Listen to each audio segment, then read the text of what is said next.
Hey everybody, welcome to the Chan's Logic People Project, where we're going to interview a bunch of exciting entrepreneurs, exciting people, and just get an idea of what their life's been like and how it's led them to where they're at today. Today I've got Heath joining me. He's a certified grade A champion. And introduce yourself, Heath. Hey y'all, Heath Babb here, living in the lovely Hilton Head Island, South Carolina. Ooh, Hilton Head. I heard it's really nice there right now. It's nice here 87% of the time. Oh, that's all you need. As long as you have more than 85%, you're in paradise. Life's pretty good on Fantasy Island. That's right.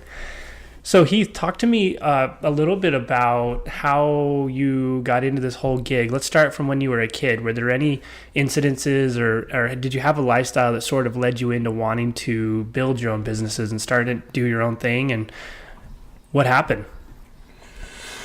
Well, if I look that far back, I would think that always trying to build either with my hands or especially with others and exploring and, whether that's exploring outside or exploring just friendships in general and how far you can take things in all different levels of life.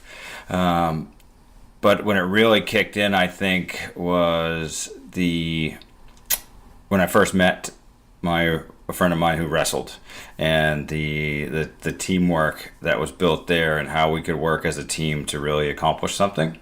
I think that kind of led me to not only thinking about things differently and that it wasn't just me, but to then again the athletic side here too, and this side of business. If that makes sense. Yeah, that makes sense. So talk to me a little bit about the teamwork and the friendship aspect. How important has that been in this journey as you started beginning and building what you wanted to do? I think it's everything. The community side and really more so the connection side of things. So I've been sober for about 12 years. And before that, the lack of connection that I had really drove who I was. And since then, being able to connect with people either in that team aspect or one-on-one and create even a community of two really it changed everything. And my true goal is to continue just to create community and friendships. And I think that's just a big driving force. Yeah, I love that. And so as you were progressing and getting older and moving into your adult life, was getting sober one of the key factors in building where you're at now? And did it have a huge impact on your life in terms of what you're capable of doing now? Yeah, absolutely. Without that step, I would have missed a lot more, and I never would have realized maybe why I was drinking, and if I look back, that was really wanting to make connection and not thinking that I knew how to do that or that I needed something else in order to make connection. And the sobriety forces you to look at it in sometimes difficult ways, but you're always growing, being sober and being able to look somebody in the eye and communicate and see what they're feeling, what they're thinking, and truly connect and remember being sober. So it's just it was definitely the turning point in my life. Yeah, that's huge. I think that's one of the most difficult things people will ever experience. I haven't experienced it myself, but I've talked to a handful of people who have gone through the process of becoming sober and breaking that addiction, and I think it's one of those things it's a huge mental barrier to break through. And I think it'd be interesting to just talk a little bit about how you made the decision to take that step and how difficult that was and what the process was like. Well, I would say, honestly, I didn't truly make the decision when I started the process.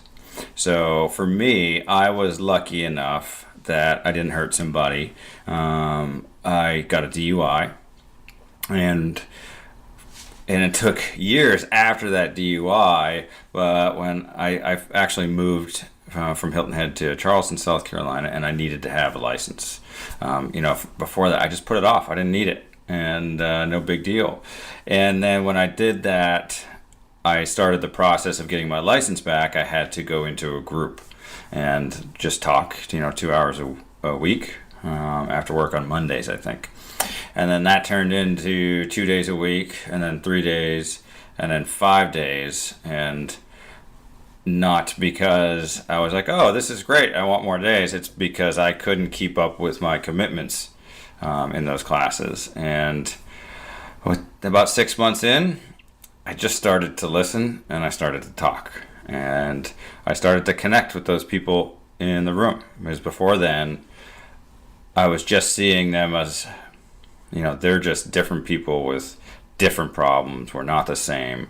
And as soon as I dropped all those stories and realized that we're all similar in way more ways than we think, that I was able to hear, and I was able to understand that, oh wait, I can do this, first of all, and I can use help if I want to use help, and there is help out there for me, and there are people that are in the same boat. There are people that care. And I was in that group. I was supposed to be there, I think it was 4 weeks, and I was in there for just over a year. And it's I was going to say one of the best, but the best thing that I've ever done. Yeah, that's amazing. And I think you practiced a little bit of just humility, understanding that we're all in the same place and we're all working towards the same goals. And where I'm at now, I may have been where someone else it was at in the past or is at. And so it's a pretty neat journey and a pretty neat process that you just talked about going through that whole thing and really learning and understanding where you were at as you went through it. So let's talk about what was your first business or first entrepreneurial endeavor that you started, and what did it feel like? Well, I think I was 13, and I was a subcontractor picking strawberries out of the strawberry fields in Maine. Would probably be my first business venture, and it felt like delicious strawberries all day long. But from there, my first true, getting involved in actually opening something up myself was I opened up a CrossFit in 2010, and I did bring a partner on for that. But I loved every day of waking up at 4:30 and going to work. There was never a day that I woke up like, oh man, I have to go in here, or I have to do this, or it was, no, I want to, and this is great. This is fun. That's awesome. 2010, that was close to the golden era of CrossFit, when it was really building up right before it exploded in probably 2013, and when it was really this underground economy. So talk to me about how it felt back then to own the gym and what the market was like.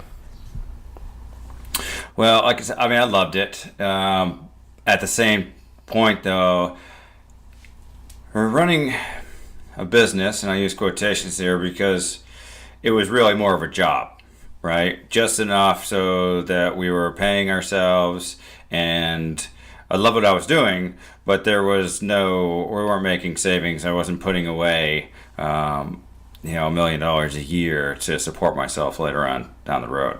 I think with so many that are out there, there's, you got $100 or $120 a month membership to get people into a group. The numbers that you need to succeed and truly create a business and not a job are just astronomical, and then get more people, you need more coaches, and it worked, but like I said, it worked to create a job. And we were lucky enough too, at that same time, with the location that I'm at being Hilton Head, we have a lot of tourists that come through. It really is what keeps our economy going. And with that, we did drop in. So we were able to see where people were coming from all these different boxes across the country and world for that matter, and how they were being coached and how those boxes were being run after just a few minutes. And so I must say that gave us a business edge, understanding first off that we did it at least a little bit better, and what needed to happen to continue, trying to give excellence, the best that we can have. I just don't know that that model really works anymore. Yeah, that makes sense. So when you were in that CrossFit gym and you essentially had the job you put yourself into, what steps did you take to move it away from a job and move it more into a business? Or did you take those steps in that business?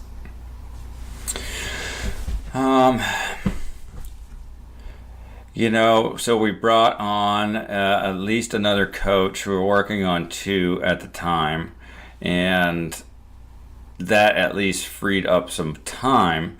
But then freeing up time, just bringing more people in, and honestly, it wasn't the right business model, because when you do, then you have to continually grow. We were in a 2,200 square foot facility, and then you max out, and then you've got to open more hours in the day, because even adding more coaches doesn't work for that time slot, because then you have to be, then you're running 10, 12 classes a day, and then your costs are going up. So to answer that, I would say very minimal did we really try to change the model that we had. We just tried to fit within that space and what we knew, and that was very limited, both of those things. And we were kind of stuck in that circle. That makes sense. CrossFit gyms I don't think the public understands how difficult it is to run and operate one of those facilities. It's a low barrier to entry. Most people don't have any sort of business background. And even if you do, it's such a people-centric business that it's really difficult to maintain and manage and run. And when you do try to scale up, a lot of people find that they eat up all their profit with their middle management they've created now. And so I can see how it's such a difficult endeavor and how it can be frustrating at the same time. So yeah. It's as you know, it's really tough to you just, as I now know, you can't really deliver excellence when your thought is, I need to get these people into class, and it turns into a cycling group or Taibo or whatever that is. It's not that those things are bad per se. I just don't know that there's excellence there. Yeah, it's a good point. And when you think about the CrossFit style movements, it's really complex, difficult movements. And so the model of filling people into a group class, it doesn't make a lot of sense there, because people can get hurt in that aspect. So you really need a way to get people focused on the person or the individual and teach them how to do everything effectively, and then move them over to the classes eventually. But it doesn't, I don't think it can operate like a Zumba class. You can't just throw 35 people in a class and expect them to be healthy. No, absolutely. I don't know that can be done even, like I said, like some type of cycle, like, oh, we're just going to come in and cycle. Like, I think in everything that we do, there's the opportunity to teach. And, I think that whole premise, if everyone took that, like, we're in here so we can take it outside. Right, so we can take what we learn here and improve our lives outside of it, and it makes it fun. It makes it exciting. Exactly, fitness for life. You're training in here so you can be better out there, which in turn increases retention, because you're not teaching them how to be the best exerciser or be the best in the gym. You're teaching them to just go out and live their lives. That's it, man. I love it. So as you you obviously transitioned out of this CrossFit gym. So how did that transition work, and why did you choose to move out of it?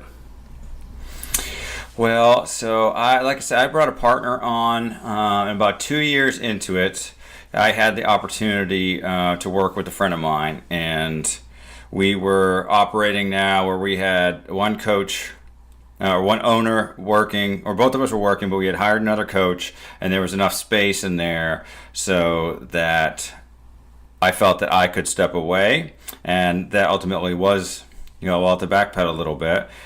I brought this thing to fruition with the understanding that I didn't want a job. and that I wanted a partner to help with that, and I did want to train other coaches and bring them on. So I stepped back at about 2 years into it, and quickly realized after that things were not going to work between my partner and I.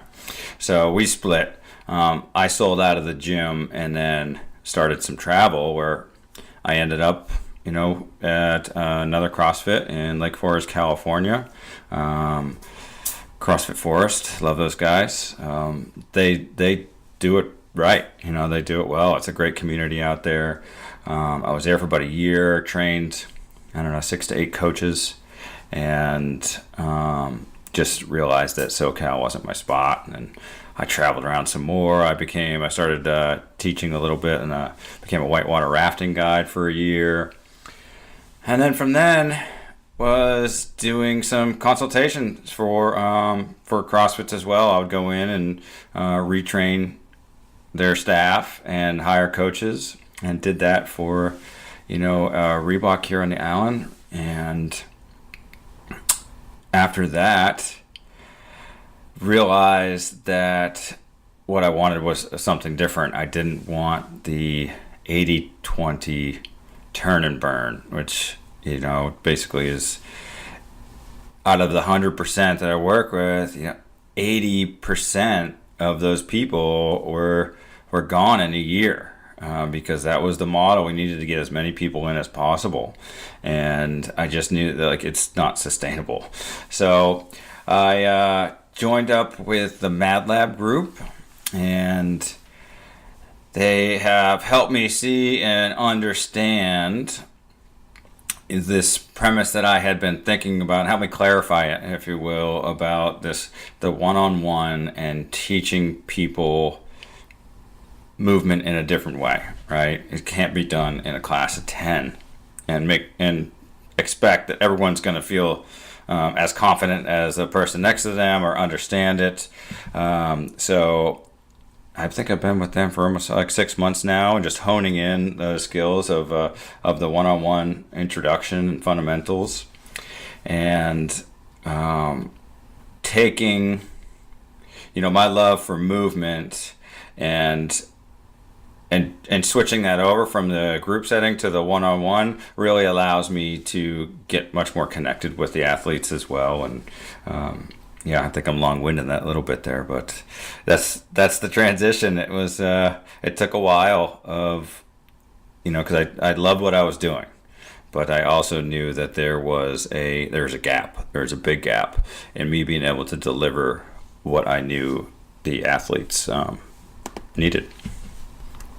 Yeah, I think that's a great story. And thinking about it from the transition from the Reebok gym to the gym you're working on now, it was basically a churn and burn, or a warehouse model, versus what you're looking at now is more of a personalized model. And I think with the small businesses, especially the CrossFit style gyms or the functional fitness style gyms, it's really important to have that personalization model. We can never win on a price war, and if you're in a warehousing model, you're just going to churn and burn people.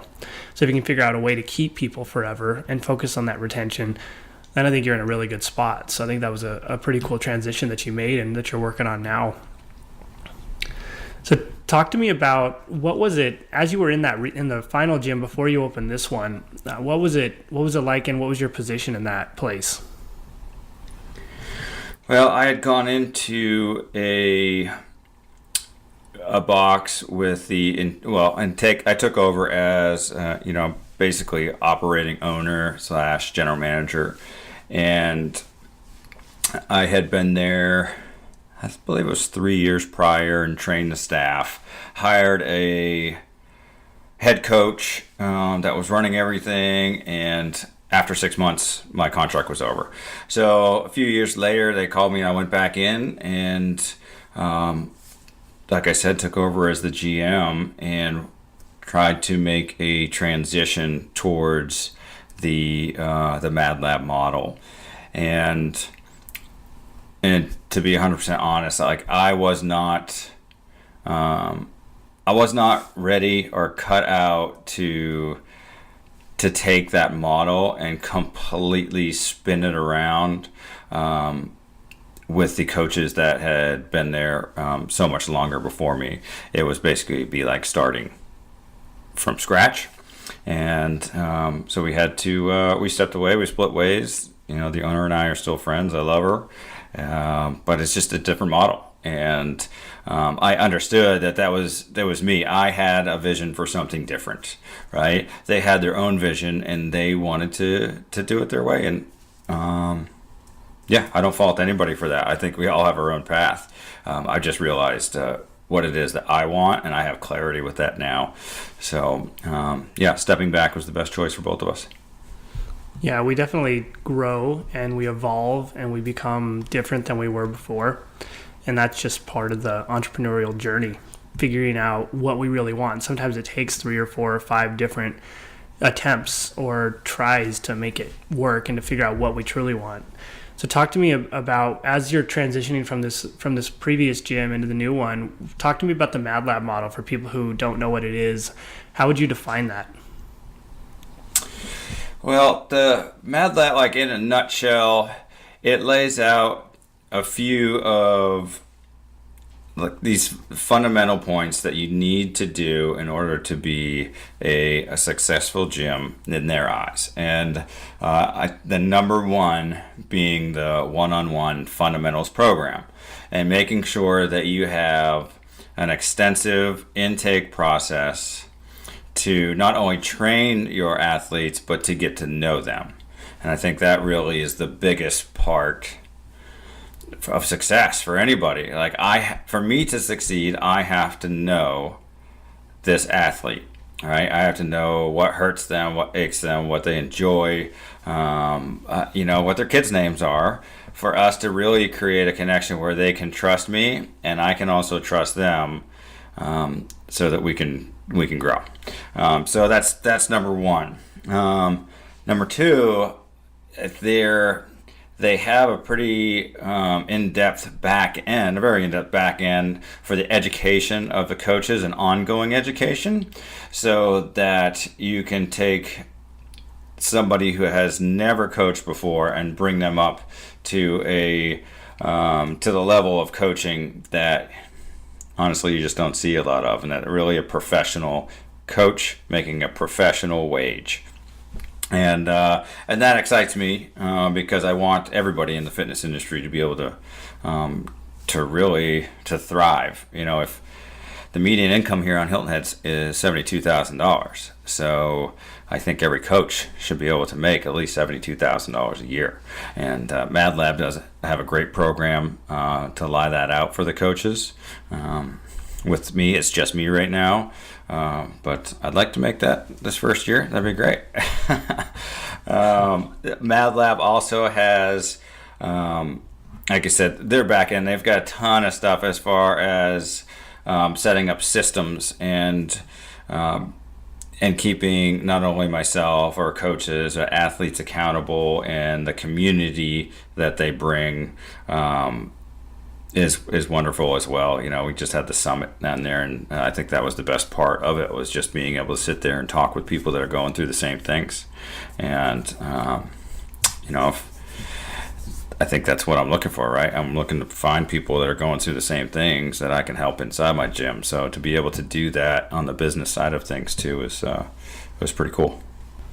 Yeah, that's awesome.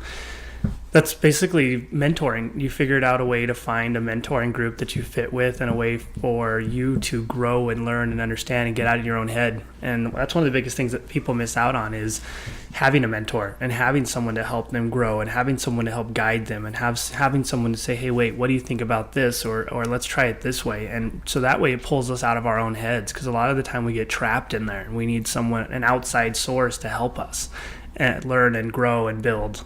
And it makes us cognizant of what we're doing at all times. So that's pretty neat. And then I think the other thing that was interesting that you talked about was the fact that coaches get paid well, and that's really, if you're in a people business, you need to take care of the people involved in that business. So if you can find a way to help coaches not be $20 an hour, because you look at the fitness industry and everybody thinks of personal trainers as just some guy who chews gum and reads Muscle and Fitness and makes $20 a session or something like that. But it sounds like you really want to build them into professionals and give them the opportunity to live the dream. Yeah, and I kind of got lost a little bit because when you ask about what Mad Lab is, I really start to focus on okay, what it is that I'm working on in there, and ultimately, to sum it up, is they want it to work for the gym owner, the coach, and the athlete or the client, whatever you want to call it. Like, if it doesn't work for all of us, it doesn't work for anybody. It might work for a little while, but I think finding that balance and truly designing what it is that you're, and I'll use the word selling, and not a dirty word, that I need to be able to sell it not only to my athletes and my clients, but to myself, and truly believe what it is that I'm offering helps all of us. Yeah, absolutely. I agree.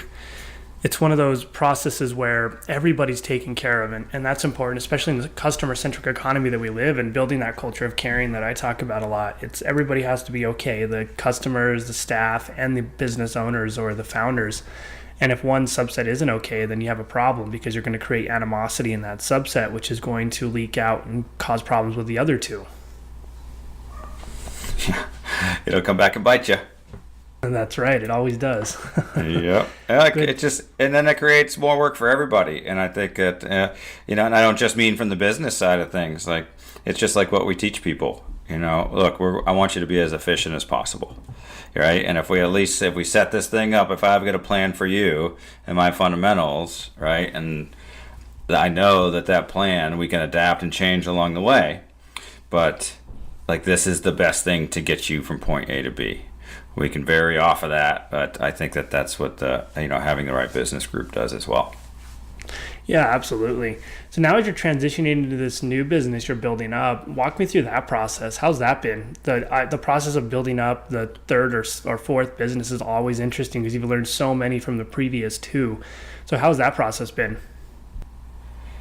Yeah, it's crazy. I'm about 2 months out. September 1st is going to be the grand opening, and I said it this morning, man, I wish I had 6 more months because running a business, it never ends. So, right. So in 2 months, when I open the doors, I'm going to have just as much work to do. It'll be different work, right? I'll get my system set up, and that's really what I'm focusing on. I'm learning so many new things. Like, I know how I want to coach. Right, I know what I want to get across to people, but then I have to learn, okay, how do I get that across? And I've got to learn the back end. I'm building my own website.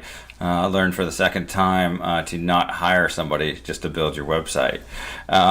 It doesn't work unless you're very involved. So learning that, I'm working with Out of the Cave Media to help me understand the marketing side of that and putting yourself out and truly connecting with people on that side of things.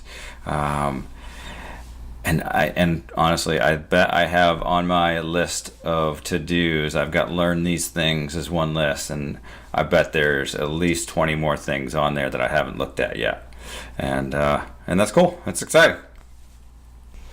Yeah, that's awesome. What do you think the most difficult thing has been as you build this thing out? What's the most challenging part of making this thing come to life? Staying organized. For me, that is the hardest. I'm quite a tactile guy, so I have found a couple of things. I like to see a plan and being able to work that plan and just honestly, checking things off. I love that. So keeping organized and reading my chicken scratch on notepads and working my way through this thing, I think is definitely the hardest, because what that leads to is just not getting overwhelmed, right? And just breezing through this thing and just taking it one step at a time. Yeah, that's a really good point. Organization is probably the single most challenging thing we go through as we build businesses out, and being able to document and understand your systems and build your systems out to be organized is probably, I think most people miss out on that, and they become this unorganized mess as their business opens, and then they put themselves right back into a job. And so what are some of the strategies you've used to become organized?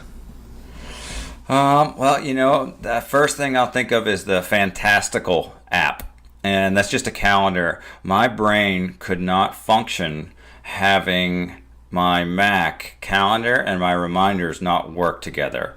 I just like, what? I didn't understand it. So I searched and searched, and this Fantastical just puts those two together. It still can link all your calendars and reminders together. I just like to be able to add a reminder and check it off for that day. Like, okay, that's done. Move on, right? So that was really good. Let's see, a couple other things. Oh, the teamwork website that I'm using with Out of the Cave is great. It's nice to have one spot to communicate back and forth with the team. It's very cool. Yeah, I think those are probably the top two. There's a bunch. Oh, and Google Drive, of course. I'm working on getting better with that, and like I said, if it's organized and it's easy to find, that is key, and making sure that the same thing is easy for my athletes as well. I just got push press, so that looks to be something nice and easy for the athletes to go ahead and schedule in, and I'm excited to dig into that a little more. Yeah, that's exciting. And you're talking about project management tools. So if anybody's listening to this and you want to get yourself organized, use something to help you have tasks and manage those tasks and know what's coming up and what's due, and then figure something out like Teamwork or Basecamp or Asana. There's a bunch of tools out there, and they can help you organize yourself and have conversations and feedback with the different people you're working with. And it can really at least put everything in one spot. And then Google Drive obviously is great because you can put all of your documents, all of your strategy sheets, and everything in there in folders. And then your whole business is organized in a folder in a simple Google Doc you can share with anybody and you can use wherever you're at. Yeah, and then I think Trello is going to be the next thing that I dig into, and using that for the athletes is just, what I've covered with them, and creating a sheet in there for, issues they may have, whether it be ankle, knee, hip, shoulder. So that's the next piece I'll dig into. Yeah, Trello's incredible. You can organize all of your people on Trello and put, I've contacted, I haven't contacted, needs help, and it's amazing. It's like a blank canvas you can build out for yourself. So as you're building this process and you've been working with, what's one of the coolest things you think you've worked on as you've built the new brand? And you didn't name it, so let's name it. What is it called? Island Life Fitness is the new, I was going to say venture, but really adventure. It's here on Hilton Head Island, like I said, open in September 1st. It's going to be our party. We will be giving away a stand-up paddleboard donated from Soul Sup here on Hilton Head. Thank you, Ken, for that. I'm stoked. I am here to serve the mature athlete on the island and help guide them through their mental and physical transformations for whatever it is that they set for goals. It's pretty amazing. You've got your market defined, the people who you want to cater to, and specifically what you do. And that's awesome. Talk to me through your vision. What's your ultimate vision for this thing? Well, I've started small, and I will keep it small.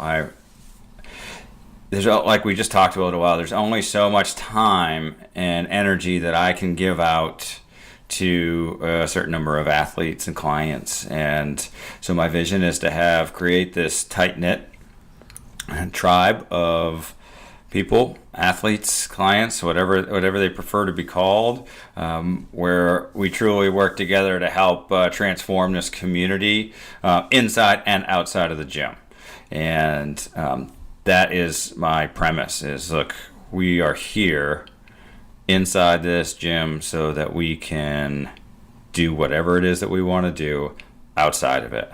For me, that's board sports, and I hope that I find some more board sports enthusiasts out there, or maybe I find some tennis players or golf players that will turn me on to what it is that they do, and learn some new sports and have some fun.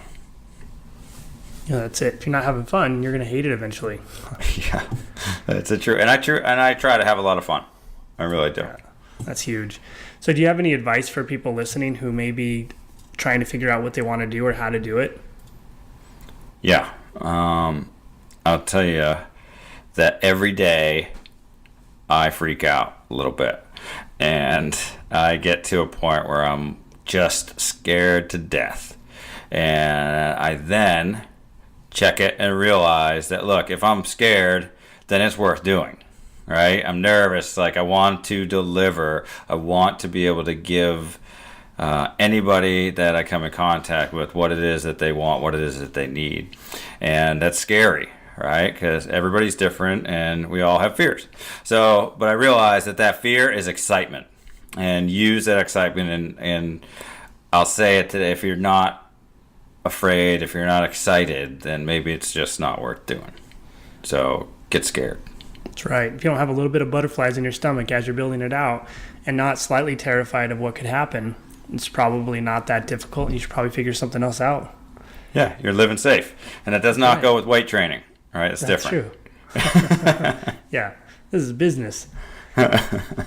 So thanks for being on the show. If people want to check out what you're doing, how can they check it out? They can check out islandlife.fitness. I am also, that's the website, and I'm also on Instagram at islandlife.fitness, or you can find me on Facebook at islandlifefitness, or email me, Heath at islandlife.fitness.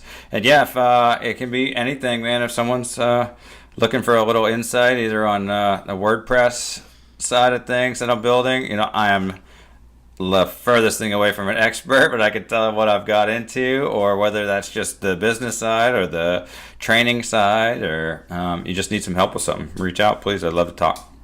Yeah, I love it. And if you're ever in Hilton Head, go get a workout in with Heath. For sure. You'll enjoy it. All right, Heath, thanks for being on. Thanks, you guys, for listening. If you ever have questions, just shoot me an email, chandler@stoneagefield.com, and we'll take care of it. And that is all she wrote. I will see you guys later. See ya.